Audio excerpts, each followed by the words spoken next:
All right, everybody, I'm back, which you know means it's time for the policy lightning round. So please take out your phone or your clicker. If you don't have a clicker and you need one, just raise your hand. We can run those to you. But this policy lightning round is going to be about elections. So our first question is, rate your level of trust in the tabulation of election results. So are they counted accurately?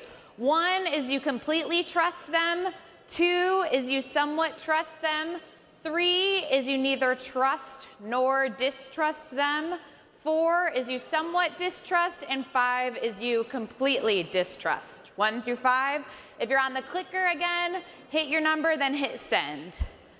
When we asked you guys about this in the pre-survey, you had a lot to say.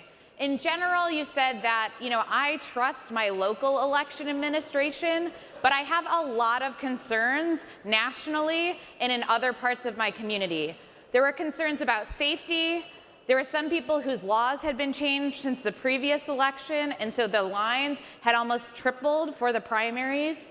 Some of you are registered independents in states where independents can't vote. And we also had some election workers. If you've ever been an election worker or plan to be, can we just give a round of applause for the election workers in the room? Some of you mentioned that even though you've been being a poll worker or an election worker for years, this will be the first time you're not doing that because you are actually afraid for your safety. So as we look, though, for us in this room, how much we trust whether our election results are being tabulated correctly, overwhelming majority of us really feel like we can completely trust it or somewhat trust it. And there are a few that have questions, and we'd love to learn more about that. So to hear from the experts, I'm going to welcome Jason Grimay, the president of the Bipartisan Policy Center. Thanks, Jason. I really appreciate it. So still me. All right. So you just heard a lot about the incentive structure about elections and touched on this larger question of trust. Nothing more fundamental to a functional democracy than the ability to trust the elections and then convey legitimacy to the people who win. Things are a little shaky. I told you earlier that I thought Congress was working pretty well.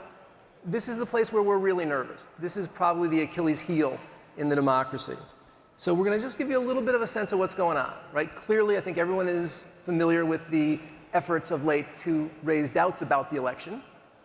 These are pretty aggressive and smart efforts, while we think they are also destructive. But a lot of what's going on is states are passing laws which in some way will create a little bit of chaos or a lot of delay in the counting of votes. And then we think, saying, aha! Look how chaotic the system is and what's going on in this nefarious moment when the votes are not actually being immediately presented to the public. So this is some serious concern.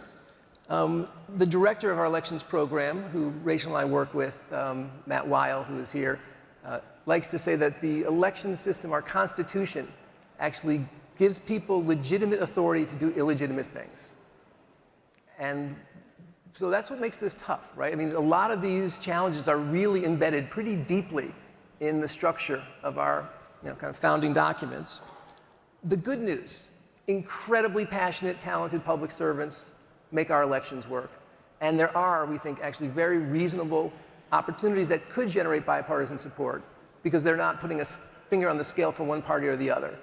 Most election laws are very partisan. And we now actually need to have election laws that are more patriotic. And so that's something that Rachel can tell us all about.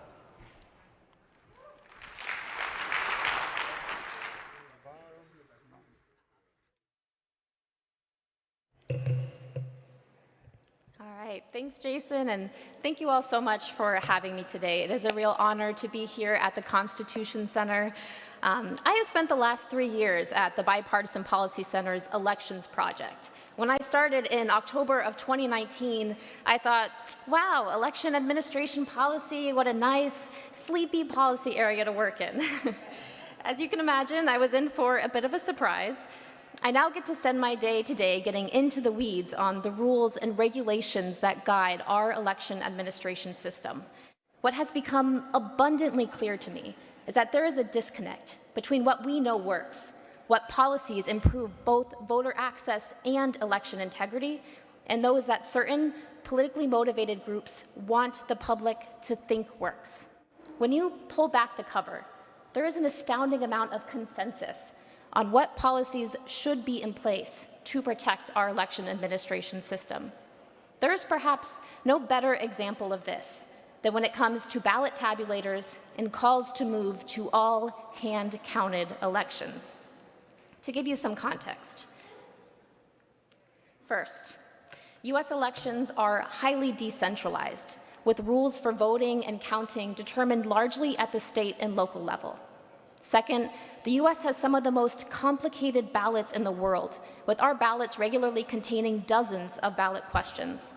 Third, more than 90% of jurisdictions nationwide rely on machine tabulators to count ballots. And finally, since the 2020 election, at least 6 states and dozens of local jurisdictions have introduced legislation to outlaw the use of ballot tabulators in favor of hand-counted elections. When it comes to elections, voters and lawmakers alike are skeptical of machines being involved in the process. And look, I get it.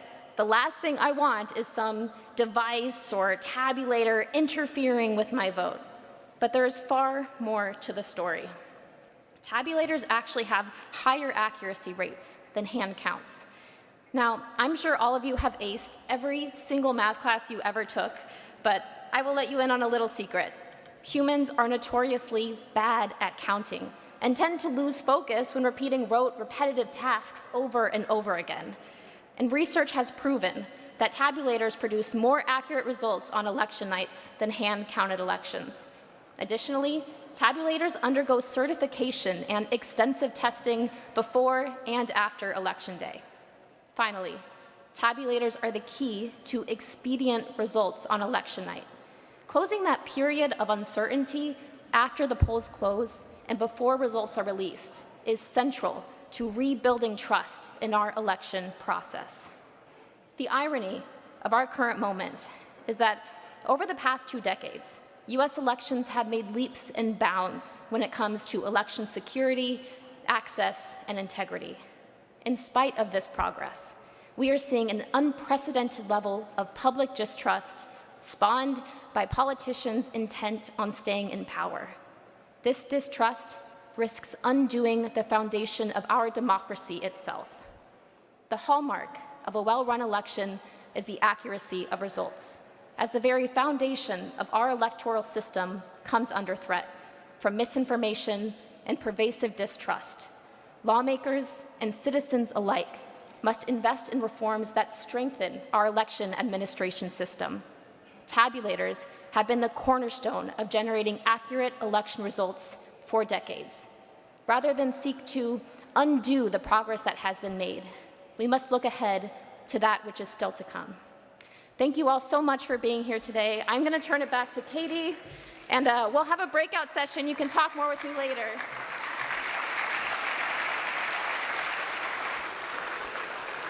All right, so this is actually, I think, one of the most interesting questions we're going to ask you to discuss with one another of the day.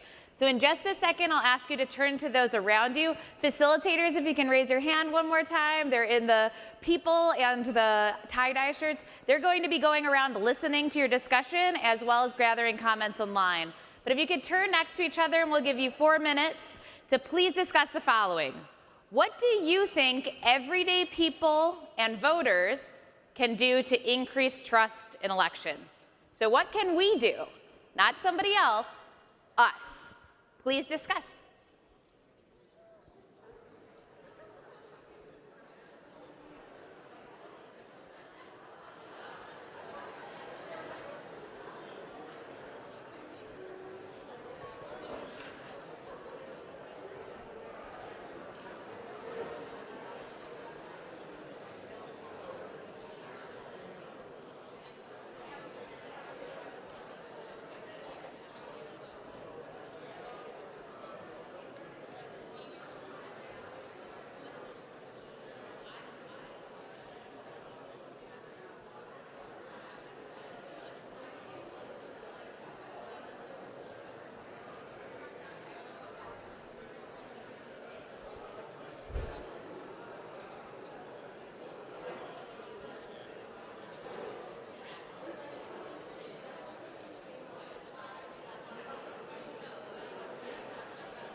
All right, we've got about 2 minutes left.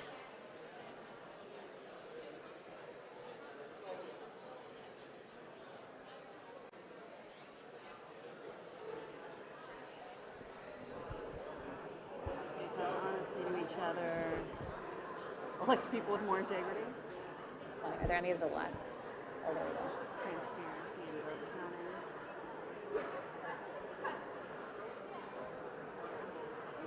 You scroll a little more to the left. Or, sorry, whatever side that is. Okay. Thank you.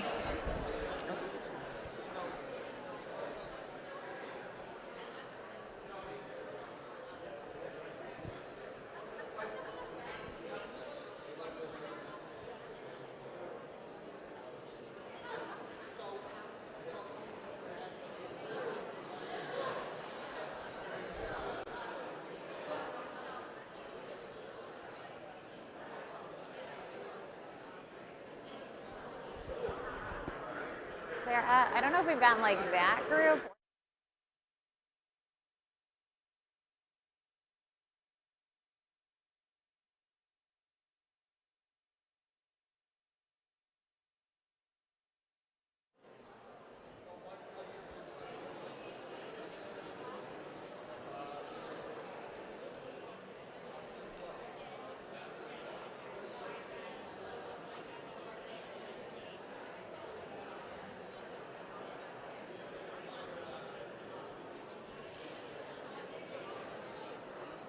All right, 5, 4, 3, 2, 1. And we're back. All right, let's see what you guys had to say. Oh, so much. Okay, I was worried we were going to be like nothing. Everyday people got nothing to do. So it looks like we need to talk honestly to each other. I feel that in my soul. That we need to encourage transparency in voting, that we need to learn how the election system actually works, that we need to elect people who will have integrity, which may mean voting for people you wouldn't normally vote for. It looks like we want to make sure that poll workers can feel safe, and some of us feel like we need to be poll workers. We need to actually be the people who are putting ourselves in front of that. All right. So now we have our final poll question. This is some of the ideas that Rachel had mentioned. So again, please pull out your phone or if you've got your clicker. Which of the following do you support? Please select all that apply. So if you're on the remote, you hit the number you want, you hit sim, hit the next number, sim, and hit send at the end. Or on your phone, just tap, tap, tap, any that you agree with.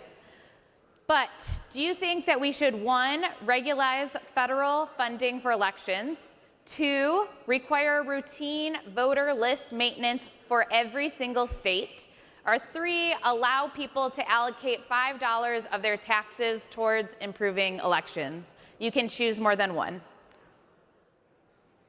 Right after this, we're going to have a quick break, but if you want to hear more from Rachel, who was freaking phenomenal, and ask her more questions, do you need help? Okay, I'll get to that in 1 second. But you can go to the Kirby Auditorium in order to go and hear more from her after this as part of the break. Otherwise, you'll need to be back here at 11. The first one, regularize federal funding for elections. Right now, Congress does not have a set amount of money to make sure our federal elections run smoothly. So we're saying, let's make that a priority and make sure that there will always be funding for these so they can be funded and executed well.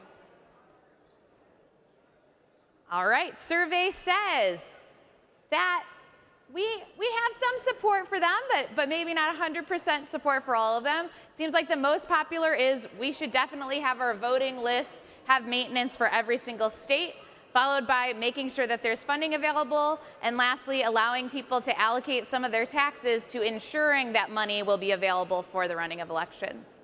So thank you guys so much. We're gonna have a 15-minute break. If you wanna come back and hear more from Rachel, go to the Kirby Auditorium. Otherwise, we'll see you here. Please be back at 11 for our next fantastic programming.